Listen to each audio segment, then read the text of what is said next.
Hello, we are back with Jemima Small versus the Universe. Such a great book.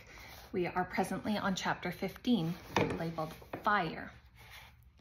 When I got to the hall at lunchtime the next day, there was a line of people standing by the entrance. Two women were sitting behind a desk wearing bright yellow t-shirts that said brainiacs in a spiky bubble like a comic book explosion. I joined the queue and watched them ticking off names on a clipboard, but I kept noticing my shadow on the wooden floor. I crossed my arms across my stomach and tried to angle my body so it didn't look so big compared to the others. "What's your name, sweetheart?" one of the women behind the desk asked when it was my turn. "Jemima Small." I scanned the upside-down list and watched her tick off my name, trying to ignore the bubble of embarrassment that burst in my brain every time I had to say my surname. "Don't be nervous, Jemima," she said, handing me a lightning bolt keychain and Brainiac's pen. "It doesn't do your brain functioning any good." She smiled and moved on to the person behind me. I chose a desk at the back of the hall. It was one of the tiny single ones they used for exams, and I couldn't tuck myself in very comfortably. I watched people walking in. Every single one of them was smaller than me. My skin felt hot, like it was going through some kind of thermochemical reaction. I tried to think about what Dad had said about my weight not mattering, but sitting in the hall, watching all the normal-sized people take their seats, I couldn't help feeling like I shouldn't be here. And that's when the woman in the blue jumpsuit walked in. Her hair was shaved at both sides. She had thick black braids twisted into a plait that sat high on her head. She strode past the desk, jogged up the steps to the stage, flashed a smile at Mrs. Savage, and then stood up straight, right at the front. Like she didn't mind about people looking at her, even though she was big like me.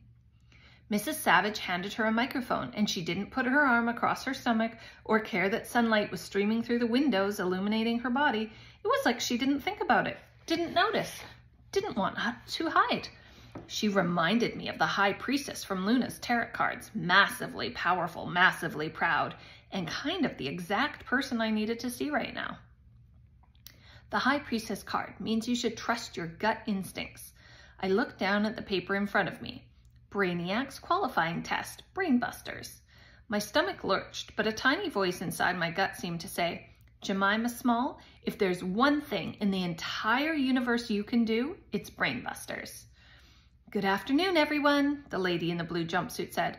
"I'm Yolanda, one of the producers of Brainiacs, and I'm very happy to see many of you here today. Everyone applying this year is taking the qualifying test today. The questions are quite tricky, so don't worry if you can't answer all of them. Just do your best. Those of you with the highest scores will be invited to our selection day in London in just over 5 weeks' time." Yolanda nodded at Mrs. Savage, who clicked a button. A timer appeared on the screen behind them. "You have 30 minutes to answer 50 questions. A woman at the desk stood up and closed the hall doors. Yolanda smiled. "May your brains be with you." The timer began counting down. The hall filled with the sound of people opening their test papers, but all I could hear was every second ticking away, 50 questions. My hands were shaking as I turned the page and read the first question, a quadratic sequence. Maybe it was because I loved quadratic sequences, or maybe it was the sunlight pouring through the windows onto my skin, but suddenly I felt like I had a fireball in my stomach. 50 brainbusters in 30 minutes. I looked up at the timer. 29 minutes and 14 seconds to be exact. I took a deep breath and picked up my pen. After the math questions, there were puzzles made up of crosses and circles and triangles. There were anagrams, 3D shapes you had to match up, questions where you had to pick the right spelling out of a list, periodic table calculations. The last section took me the longest, not because the questions were hard, because of the way they were worded. What's 1/5 of 1/10 of 1/2 of 600? The kind of questions that Miki would say give you brain ache. Once I'd double-checked all my answers, I put my pen down and looked up. Most people were still writing. There were 4 minutes left on the clock. The time had gone so quickly. For those minutes I was answering the questions, it was like being in the very overweight range didn't matter, as though that red cross on the graph representing me was completely irrelevant, like it didn't even exist.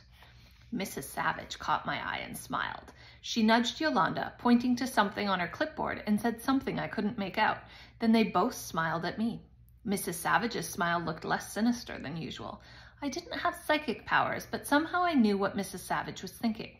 She thought I had a chance of getting through. As I closed my test paper and wrote my name on the front, I felt happy and terrified at exactly the same time. A bit like when I was younger, when I used to go on the roller coaster by the pier, you'd hear the slow clack, clack, clack of the cars on the tracks as it took you to the highest point. Well, sitting in the hall after completing the brainiacs test was like sitting in that roller coaster car, knowing I'd answered every single question, almost certain I'd answered them correctly, feeling like I was on the precipice of being hurtled into the unknown and there was no way of getting off. And it wasn't such a bad feeling, actually.